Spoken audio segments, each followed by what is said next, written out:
Surprise de Jérôme Barail dans Adobe Illustrator CS6. Découvrez-la et ensuite profitez-en sans modération.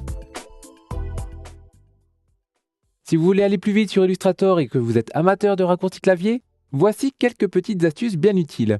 Alors, une des nouveautés de la CS6, c'est le fait que maintenant on a un petit liseré orange qui apparaît ici autour des menus et on peut les ouvrir à l'aide de la touche espace. Voilà, espace, ça évite d'utiliser la souris. Donc souvent on fera espace, tabulation pour passer aux autres, espace, comme ceci. Ok. Ensuite, on va s'intéresser un petit peu aux couleurs. Donc là, je sélectionne ce rectangle et dans le panneau couleurs, ici, je vais pouvoir donc d'une part basculer d'un mode colorimétrique à un autre, CMYN, RVB, etc., en faisant majuscule clic dans le spectre des couleurs, comme ceci. Alors au passage, ça fonctionne également dans Photoshop.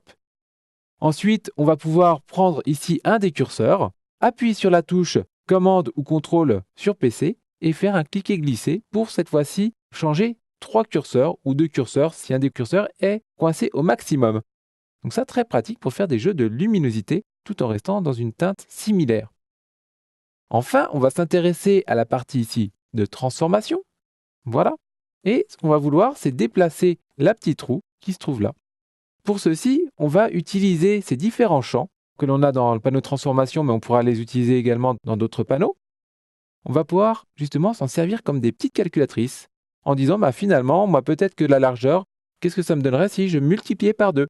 Donc je fais étoile 2 du pavé numérique, je valide par entrée et j'ai le résultat.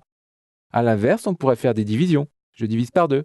Ou on pourrait même envisager dire, voilà, moi je veux rajouter, par contre, je suis plus à l'aise en millimètres, voilà, qu'est-ce que ça me fait si je rajoute 5 mm? Donc là, je mélange des pixels des millimètres, et lorsque je valide, ça va repasser dans l'unité par défaut du document. Donc voilà, ça, extrêmement pratique.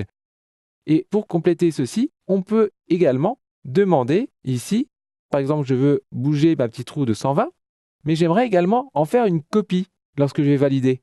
Je ne vais pas simplement appuyer sur la touche Entrée, je vais appuyer sur Entrée, mais en même temps sur la touche Alt. Effectivement, la touche Alt, c'est la fameuse touche de copie. Donc Alt Entrée, on copie et en même temps, on déplace.